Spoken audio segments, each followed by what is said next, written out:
Welcome to the NGRT studio. We are located at the CTICC for the African Utility Week 2014.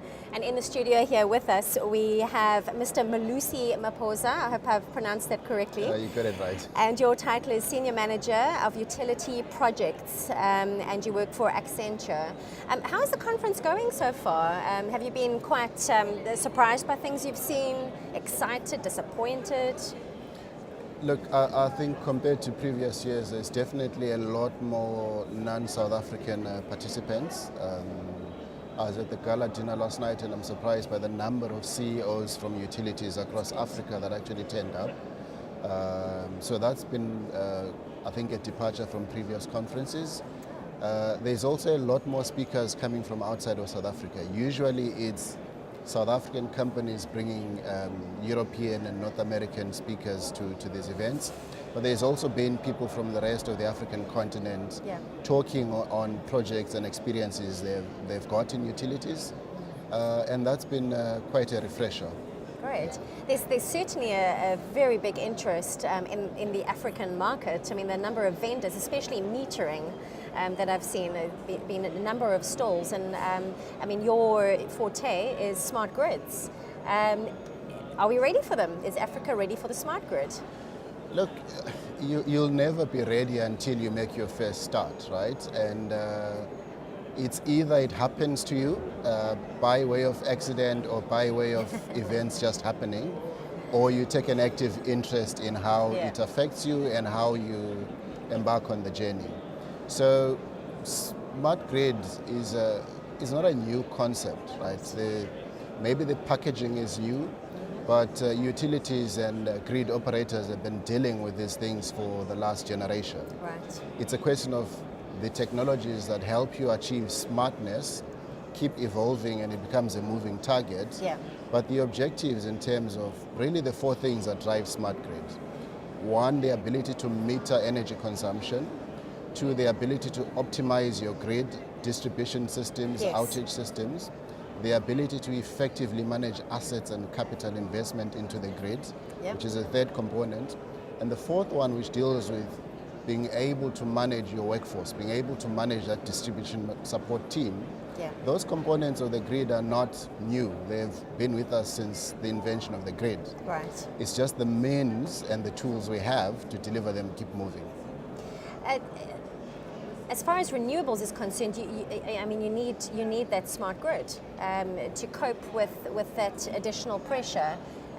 With the renewable integration, we were discussing earlier how renewable generation is a real game changer as far as energy is concerned, and it's growing, especially in Africa. The development in renewable energy is on the up. Can you expand on that and how smart grid can help to integrate and you know, really get that development moving along? Look, if you take a market like Germany, which is one of the most advanced in terms of distributed sources of generation and renewables, where renewables potentially account for as much as 40% of peak output, we're still at a fairly low base in South Africa, still in the single digits, less than 10%. But it does tell you that the way the world is moving, we will soon get to a point where the source of energy is not just Eskom. Yes. It could be Eskom and 20 or 30 other large or smaller companies. But the grid is always going to be one grid because it's the most efficient way to distribute energy is via one system. Exactly. It's one set of cables, one set of wires, and one set of consumers. So being able to then manage different sources of supply who deliver at different rates depending on how the weather is going and various other events. And different mixes as well. Different mixes of energy sources as well. You therefore need that element of smartness, which is around grid control, grid optimization, being able to forecast what will happen from the different sources of energy, and therefore being able to balance that energy across the grid is where smart grids begin to come into their own. I mean, that leads to you know, the big two words that are on everybody's tongues at the moment is energy storage, with regards to creating a balance and creating stability and helping with that almost intermittent nature of renewable resources, that they're just not being harnessed properly because that extra power is just being lost because it's not being saved, perhaps during the day when the sun is shining and the wind is blowing. How does smart grid and energy storage work together, and how will that further enhance the grid, especially for Africa now as they embark on a renewable future? Look, at a mass scale, at a utility level, there's already some elements of storage, for example, that Eskom has got going. There's a large pumped storage system they run in Ngula, which means during the day, you actually pump water up into a dam. And at the end of the day, you let it run down and it fires your turbine. Same concept that they use a lot in Europe, in that Germany, happens. I think it is. But I think where you are alluding to is more at consumer level, in terms of consumers being able to tap the sources of energy from the sun or wind, and then being able to store it for use at a later point when... I think you and I both just, our hearts just stopped. Okay. I think somebody's kicking off a presentation. Sorry. Okay. With regards to, we were discussing that, with regards to on-site battery storage, on-site generation. It's a big thing in Europe, Germany, UK, Spain, a lot of these residences and, even big industries, and it's happening here in Limpopo with the mines, reverting to solar panel and generating their own power. Where do you see Accenture getting involved with that, especially the big mines? How would that work with people perhaps going off-grid in the future? We touched on it briefly before we started the interview. Look, I think it's an opportunity for both the utility and for both the consumers. I think once you are able to self-generate and to store your energy, it opens up other avenues, because you may not necessarily generate to store if you're not using it. There is nothing that really prevents you from being able to pass on your excess either back to the utility or back to another consumer. So suddenly energy trading between consumers becomes viable. The only question then becomes, do you have the processes and the governance to actually manage that? That's it. Because the grid has evolved as a one-way mechanism where the utility pushes energy down to the consumer. But we see from elsewhere in the world that there's nothing that stops the reverse happening. Exactly. And in fact, if you can encourage it, you also increase the uptake of renewables and self-generation. Absolutely, yes. Because suddenly people have an incentive to buy solar. If I go away on a holiday for a month, my solar system is still going to work. Exactly. But if for that period I'm away, the excess that I'm not consuming can be fed back to somebody, and I get paid for it, it suddenly changes my investment case and my reasons. It's a good business model for everybody concerned, isn't it? So from an Accenture perspective, I think what we excel at is leveraging our global scale. We've seen these developments and changes in the energy model in other markets that we operate in. We've been part of shaping these changes in over 40 countries in the world. And what we bring to South Africa as a practice in South Africa is actually the nuances and the know-how in terms of how utilities and large consumers of energy should be looking at these changes and what's in it for them. And it's, we've seen in Germany, for instance, where utilities are going bankrupt because perhaps they haven't had the foresight, to get involved in on-site generation and storage. It's happened also quickly, I think, overseas. And, could the same thing be happening here in Africa? Are utilities realizing that on-site generation and storage may perhaps be a big thing in the future, and that they should get in there and start planning for this? Look, getting their smart grids, ready for this kind of two-way generation? Look, I think the opportunity for utilities is more around the provisioning of services and knowledge to their end consumers in terms of how do I actually set up these self-generation systems? How do I safely integrate them into the grid? How do I optimize my consumption, be it heating, be it water, which is also going to draw energy? So you will find that, as an example, utilities in the UK now have very big services organizations that go out into companies and help them begin to optimize energy consumption. So on the one hand, you may be losing revenue from a drop in actual energy consumption, but you're also picking up additional services income from being able to get your customers to start thinking differently. And that's where it's all going, because the consumer is no longer just the consumer, they're becoming producers now as well. So that's where the smart grid comes into it, surely. I mean, the smart grid begins to enable that, because it will open new markets, not just new markets, but the opportunity for services that utilities have not previously provisioned.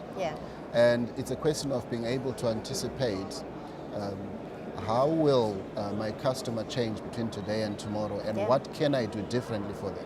A little bit of foresight. A little bit of foresight. With regards to obstacles that your company faces, I'm sure there are plenty of opportunities, but I'm sure there are frustrations that stand in companies, like yourselves.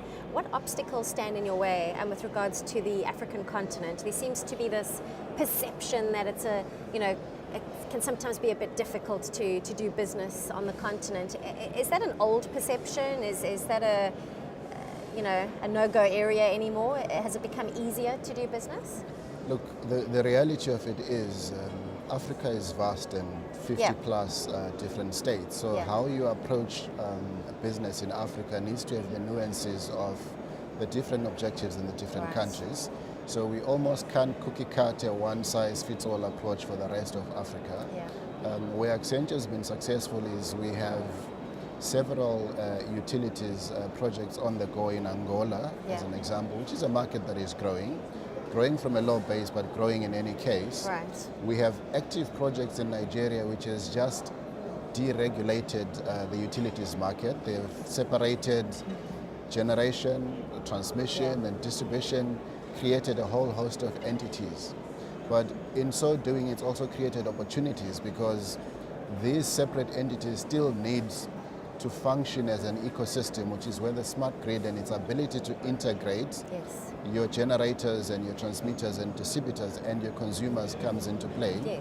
So we have a decent sized presence in Nigeria that we're now looking at scaling and saying, what can we learn from South Africa and use to accelerate our growth in Nigeria?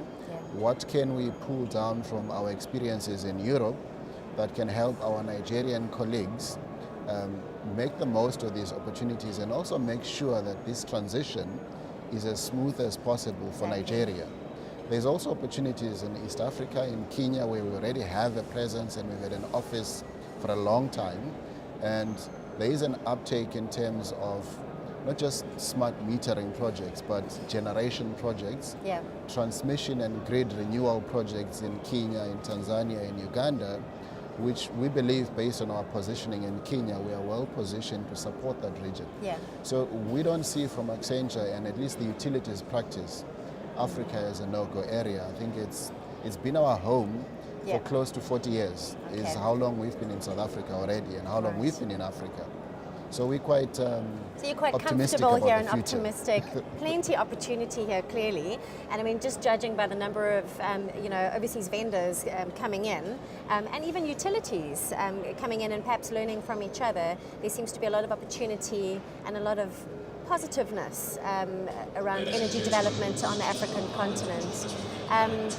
If I had to ask you a last question now, if I could use you as a roving reporter, where do you see, energy development in Africa, all positive? Is it on the right track, do you think? Or do you think it's still a very sluggish? Could it be faster?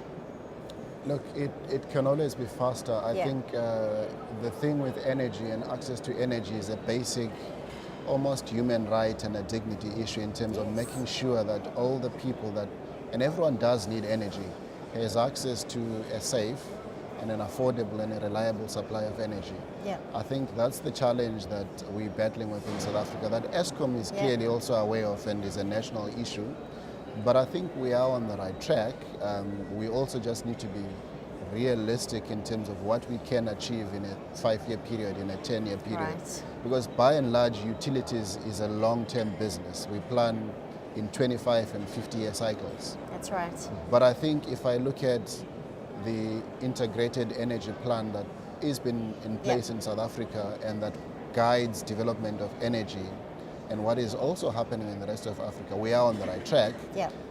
I don't think we will satisfy all objectives and desires this year or the next, but I think we're doing the right things. Certainly long term. And on a long-term basis, there is an awareness and a movement in the right direction. Well, that is very good to hear that we are on the right track on the continent, because I think there's sometimes a perception that perhaps the development isn't happening at all. But from what we can see here, it certainly is on the go.